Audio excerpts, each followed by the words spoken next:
श्री कृष्ण कन्हैया लाल की जय। श्री निजानंद स्वामी की जय। श्री प्राणनाथ प्यारे की जय। महामत कहे मोमिनो सब बातों का ये मूल, एक काम किया सब हुक्मे आए इमाम मशीह रसूल आए इमाम मसीह रसूल। श्री कृष्ण कन्हैया लाल की। श्रृंगार ग्रंथ का ये 26वां प्रकरण पिछले कई प्रकरणों के साथ में संबंध रखता है। इससे पहले बीच में कुछ प्रकरण आए हैं। उससे पहले श्रृंगार का कलश ऐसा करके एक प्रकरण आया था, और उससे पहले श्रृंगार का वर्णन था। तो श्रृंगार के कलश के बाद में कुछ वो ब्रह्मात्माएँ किस प्रकार से है, दुनिया किस प्रकार से है, उस प्रकार को उसको समझाने का प्रयत्न किया। तो पूर्ण ब्रह्म परमात्मा का श्रृंगार स्वरूप ये सब ब्रह्मात्मा ही समझ सकती है। तो ये कहने का तात्पर्य है। इसलिए ब्रह्मात्माओं में और दुनिया के लोगों में कितना अंतर होता है ये सब समझाया। अब ये 26वां प्रकरण है कलश का कलश। जो श्रृंगार के कलश की बात कही थी, तो उसको बताने के बाद में ही ब्रह्मात्मा और दूसरों में अंतर की बात आई है। फिर कलश का भी कलश ऐसा करके यहाँ वर्णन कर रहे हैं। तो पहले थोड़ी सी भूमिका बांधेंगे और उसके बाद में फिर आगे बताएंगे और कुछ प्रकरण इसकी कंटिन्यूटी में जाएंगे। बशरी मल की और की कही मोहम्मद तीन सूरत। रसूल मोहम्मद ने 3 स्वरूप की बात कही। बशरी मल की और की कारज सारे सिद्ध किए अव्वल बीच आखरत। और ये भी कहा कि अव्वल बीच और आखिर, तो पहले मध्य में और अंतिम में। ये रसूल मोहम्मद ने जिस प्रकार से कहा कुरान और हदीस, उसके अनुसार का यहाँ पर स्पष्टीकरण किया है कि वैदिक परंपरा में दूसरे तरीके से कहा जाता है और कहा गया भी है। तो अव्वल आदि मध्य और अंत अवसान, ये एक परंपरा है। आसमान जिमी के बीच में उस तरह की बात भी आती है। तो ये एक शैली है।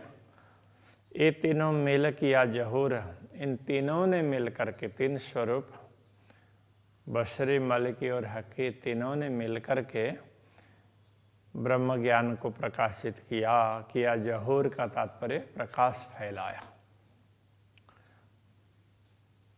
अव्वल आखिर रोशन, आरंभ से लेकर के अंतिम तक आखिर तक प्रकाश फैलाया। हक बैठे इन इल्म में, तो इनका जो दिया हुआ ज्ञान है उसमें ही परमात्मा है। तो वो तो उस तरीके से कहने की शैली है। यथार्थ में कहना क्या चाह रहे हैं, इन तीनों ने परब्रह्म परमात्मा की बात कही है, उनको स्पष्ट करके समझाया है। तो दिल अर्श हुआ मोमिन। तब जब जैसे ब्रह्मात्माएं समझ बैठी और उन्होंने परब्रह्म परमात्मा को अपने हृदय में धारण किया, तब जाकर के उनका हृदय धाम बना है। ये जुआ मैं हक की और बोलता है हुकुम। ये बोलने वाली जिह्वा और इसको शक्ति प्रदान करने वाली चेतना आत्मा, जुआ और मैं का तात्पर्य आत्मा और जुआ जिह्वा, ये दोनों ही पूर्ण ब्रह्म परमात्मा की ही है। तो जिह्वा भी तो आखिर संसार की कल्पना की, वो भी पूर्ण ब्रह्म परमात्मा के कारण ही है। तब संसार बना। इसलिए जो अभी बोला जा रहा है वो पूर्ण ब्रह्म परमात्मा के आदेश से ही और बोलता है हुक्म। बोलने वाला तो दूसरा कोई नहीं है, पूर्ण ब्रह्म परमात्मा का ही आदेश है। तो उसने ही ब्रह्मात्माओं का स्वरूप भी धारण किया, तो ये सारा कार्य वही करता है। हक अरस वर्ण तो हुआ जो वाहिद अथवा का कसम। तो पूर्ण ब्रह्म परमात्मा का धाम परम धाम और पूर्ण ब्रह्म परमात्मा के विषय में वर्णन तभी संभव हुआ जो वाहिद अथवा का कसम। वाहिद बोलते हैं अद्वैत भाव को, बक्का अखंड खसम स्वामी। तो पूर्ण ब्रह्म परमात्मा है, अद्वैत धाम परम धाम उसके स्वामी है, और उनके हुक्म से ये सब बताया जा रहा है। इसलिए उनके कारण ही परम धाम का वर्णन हुआ है, अन्यथा नहीं हो सकता है। तो वो चाहते हैं तब जा करके हुआ। तो अनेक लोगों ने कोशिश की होगी, सबके द्वारा नहीं हुआ। जिनके द्वारा हुआ है तो परमात्मा ने चाहा तब हुआ है, ये कहना चाह रहे हैं। गई बखिलवत जाहिर तो हुई जो हके कराई ये। गैब का तात्पर्य रहस्य होता है, गूढ़ बात है। खिलवत एकांत। तो अब यहाँ क्या कहना चाहते हैं, परमधाम का रहस्य स्पष्ट किया गया तो तभी किया गया जो हकें कराई है। पूर्ण ब्रह्म परमात्मा ने चाहा, करवाया तभी हुआ है, अन्यथा नहीं होता। एक खबर नहीं नूर को करी लुदन्नी जाहिर है। परमधाम के सभी रहस्य और उसमें भी खास करके पूर्ण ब्रह्म परमात्मा की लीलाओं के विषय में अक्षर ब्रह्म को भी ख्याल नहीं है। एक खबर नहीं नूर को, अक्षर ब्रह्म को भी इस विषय में ख्याल नहीं है। करी लुदन्य जाए रहे। अब ये लुदन्य स्थिर ज्ञान, तारतम ज्ञान ने इसको स्पष्ट करके बता दिया। अब वो तारतम ज्ञान कौन ले आया, तो पूर्ण ब्रह्म परमात्मा का आदेश। तो उसने अलग अलग रूप धारण किए। तो ब्रह्मात्माओं के रूप में, श्यामा जी के रूप में दुनिया में उसी ने धारण किया है। वर्णन किया अरस का सो सब हिसाब अरसई के। परमधाम का वर्णन किया तो शब्द तो लौकिक चुने, किंतु हिसाब किताब जो तरीका है वो परमधाम के हिसाब से ही गया। गिनती सो भी अरस की जो गिनती है हम दुनिया के हिसाब से न गिने, वो परमधाम की गिनती है। ये बातें मोमिन समझेंगे, ये बातें तो ब्रह्मात्माएं ही समझती हैं। या पहाड़ या तिनका सो सब चीज विदा आत्मा। पहाड़ हो या पहाड़ जितना महान बड़ा हो, विशाल, और एक तिनके की तरह से बहुत छोटा हो, सो सब चीज विदा आत्मा। वो सब जितने भी हैं वो आत्मा की भांति है।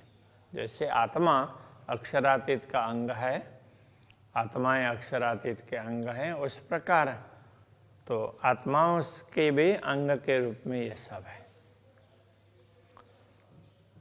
सब देत देखाई जाए ज्यों देखिए माहे चश्मा। तो जैसे चश्मा तो आँख में ही लगाते हैं तो पता चलता ही है ना।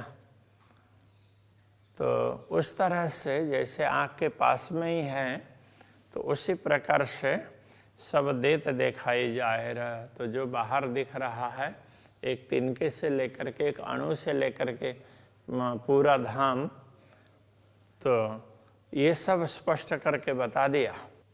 और इस ब्रह्म ज्ञान के माध्यम से तो ये दिख भी सकता है। और भी खूबी रूह नैन की चीज दसों देश की सब देखत। अब यहाँ ब्रह्मात्माओं की विशेषता बता रहे हैं कि ब्रह्मात्माओं की दृष्टि की नयन की विशेषता ये है कि वो दसों दिशाओं की वस्तुओं को देख सकती है। तो इस नश्वर शरीर में आंखें हैं तो कुछ तक दिखता है, 180 डिग्री भी नहीं देखेगा, तो यहाँ से यहाँ तक पूरा नहीं देखेगा। फिर भी बहुत कुछ दिखता है, किंतु परमधाम की आंखें क्या है, तो उससे तो 10 दिशाएं, आत्मा की आंखें उससे तो 10 दिशाएं दिखेगी। पाताल या आसमान की रूह नजरों स्वभावत, पाताल हो या आसमान हो, तो ब्रह्मात्माओं की दृष्टि में सब है। यहाँ कहने का तात्पर्य यह है, तो ब्रह्मात्माओं को सारा ही पता चलता है, पाताल से परमधाम पर्यंत सारा। रूह का ही लक्षण बाहर अंदर नाही दोए, तो ब्रह्मात्माओं के लक्षण ये है वो अंदर कुछ छिपा करके रखें और बाहर से कुछ और बोलें, ऐसा नहीं, दोनों अंदर और बाहर दोनों एक है। तन दिल दो एक ही, रूह कई अतः सोए। तन दिल दोनों एक जैसे हैं। तन का तात्पर्य बाहर जो दिख रहा है, अंदर जो सोचते हैं और बाहर जो दिखता है, इसके लिए यहाँ कह रहे हैं तन और दिल दोनों एक ही लगते हैं। रूह कैयत सोए, कैयत है सोए। तो इस प्रकार का आचरण जिस किसी का भी दिखाई देता है उसको समझना चाहिए कि ये ब्रह्मात्मा है। दूर नजीक भी अरस के सो भी पाइए अरस सहूर। यहाँ ये समझा रहे हैं परमधाम में दूर हो या नजीक जो भी हो, तो वो परमधाम की समझ से समझा जा सकता है, दुनिया की समझ से नहीं समझा जाएगा। परमधाम की बात थोड़ी सी भिन्न प्रकार की है, तो दुनिया के हिसाब से समझना कठिन होता है, इसलिए कहते हैं सो भी पाइए अरस सहूर। तो परमधाम की समझ, परमधाम के प्रकार के समझ हो तभी ये पता चलेगा। तो किसी भी बात को समझने के लिए उसके तरीके से सोचना पड़ता है। तो परमधाम के तरीके से हम समझने का प्रयत्न करेंगे तो नयन चरण अंग तीनों ही एक यादय में हजूर। नयन हो, नयन कमल चरण हो या दूसरे कोई भी अंग हो, एक यादय में हजूर, एक बार याद किया तो भी हजूर का अनुभव कर सकते हैं। तो यहाँ क्या कहना चाह रहे हैं, नयन हो, चरण हो, ये जो भी अब आगे उसमें वो करेंगे चाल मिलाप या दीदार ऐसा करके, तो वो नयनों का काम हो, चरण का काम हो या दूसरे किसी भी अंग का, सबकी दिशा एक ही हो जाती है, एक ही दिशा में सब जाते हैं, तब ऐसा अनुभव होता है। कैसा अनुभव होता है, एक यादय में हजूर। एक बार स्मरण कर लिया तो ब्रह्मात्मा को लगता है कि मैं तो पूर्ण ब्रह्म परमात्मा के चरणों में हूँ। हजूर का तात्पर्य निकट, तो पूर्ण ब्रह्म परमात्मा से मैं दूर नहीं हूँ, इस प्रकार का अनुभव होगा। तो वो कब होगा, तो सब इंद्रियों की दिशा एक हो जाएगी, आत्मा की, सबकी। तो इसलिए एकाग्रता बहुत आवश्यक है, एक लक्ष्य रख करके एक दिशा में चलना बहुत आवश्यक होता है। चाल मिलाप या दीदार ये तीनों रूह के नेक। चाल का तात्पर्य कोई भी चलता है तो वो उसकी चाल होती है। तो चाल हो, मिलाप, यहाँ पर चाल का तात्पर्य किस प्रकार का आचरण करना, मिलाप कैसे पूर्ण ब्रह्म परमात्मा का सानिध्य का अनुभव करना, या दीदार उनको, उनके दर्शन करना। ये तीनों रूह के नेक, तो ये तीनों ही ब्रह्मात्माओं के लिए तो नेक से नेक, अच्छे से अच्छा। तो ये सब ब्रह्मात्मा के लिए बहुत बढ़िया है। जब ही याद जो आवही तबही होए माहे एक, ये कहना चाह रहे हैं। जब ही याद जो आवही, जब ही स्मरण करते हैं तबही होए माहे एक, तब वो एक ही हो जाते हैं। तो पूर्ण ब्रह्म परमात्मा का स्मरण करते हैं तो उस समय सब चीज़, आँखें भी उनके दर्शन के लिए तरसती है, रसना उनके गुणों को गाने के लिए, और नासिका तो उनकी सुगंध, प्रेम की सुगंध पाने के लिए, तो सबकी दिशा एक हो जाती है। तो ये कहना चाह रहे हैं, जब पूर्ण ब्रह्म परमात्मा का स्मरण होता है तभी हुए माहे एक, सब के सब एक दिशा में लग जाते हैं। या तो जिमी के दूर लगा या नजीक आगो नजर।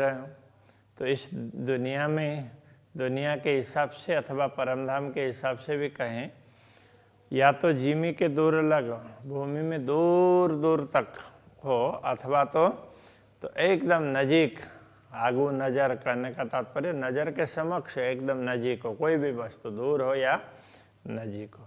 जैसे ही पूर्ण ब्रह्म परमात्मा का स्मरण करते हैं तो तुरंत नजीक पहुंच जाते हैं। इस प्रकार की बात कहना चाह रहे हैं। दूर नजीक सब याद में, स्मरण कर लिया तो दूर समझ लिया तो दूर है, नजीक समझ लिया तो नजीक है। कोई ऐसा दूर नजीक ऐसा होता नहीं है। तबे होए माहे एक, तब वो एक हो जाते। जैसे स्मरण कर लिया तो सब कुछ नजीक होते हैं। जैसे पशु पक्षी कितनी दूर हों परमधाम में, किंतु अक्षरातीत को स्मरण करते हैं तो एक क्षण में पहुंच जाते हैं, उनको समय लगता नहीं है। अरश दिल मोमिन तो कया जो हकसों रूह निश्वत।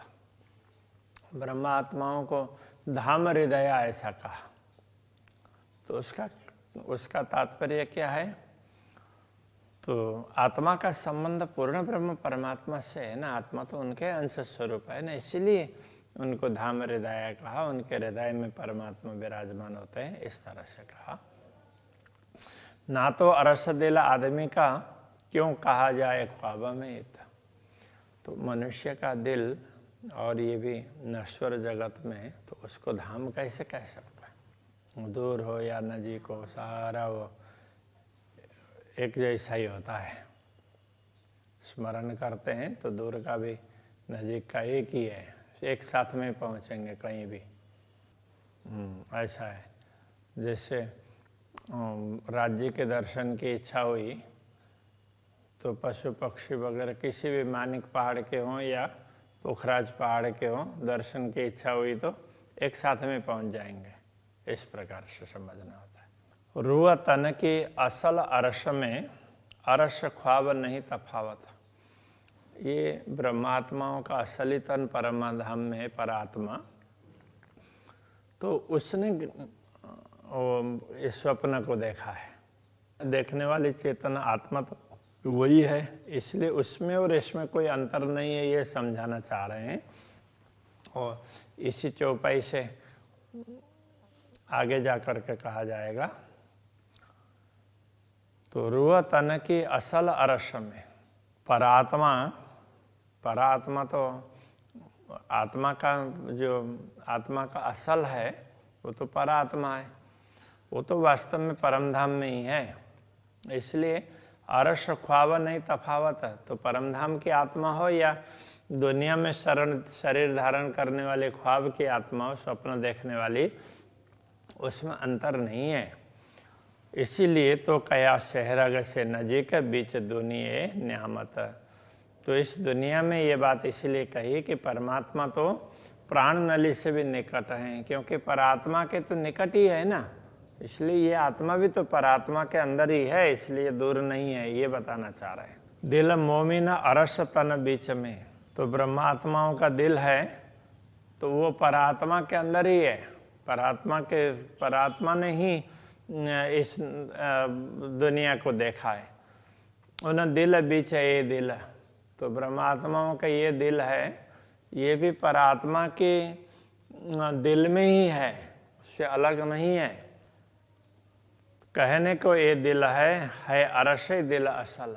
कहने के लिए ये नश्वर शरीर का दिल है, यथार्थ में तो वो परात्मा का दिल है, उस तरह से ही है। तो जैसे परात्मा के दिल में पूर्ण ब्रह्म परमात्मा विराजमान होते हैं, ऐसे ही इस नश्वर शरीर को धारण करने वाले चेतना है, तो उनके इस नश्वर शरीर के दिल में भी पूर्ण ब्रह्म परमात्मा की छवि अंकित होती है। तो ये दुनिया तो कुछ है नहीं, तो कल्पना कर ली उसके हिसाब से है, यथार्थ में तो कुछ है नहीं। थोड़ी देर दिखाया, इतनी देर के लिए दूर दिखाई दे रहा है, ये समझाना चाह रहे हैं। तो अभी यहीं रखते हैं। श्री कृष्ण कन्हैया लाल की जय।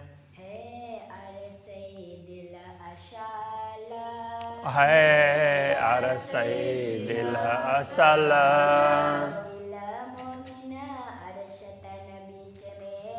दिल मोमिना अरसतन बिच में, उन दिल बिचाए दिल, कहने को ए दिल है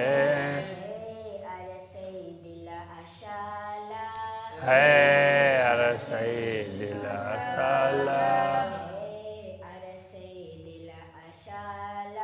है अरसई दिल असाला।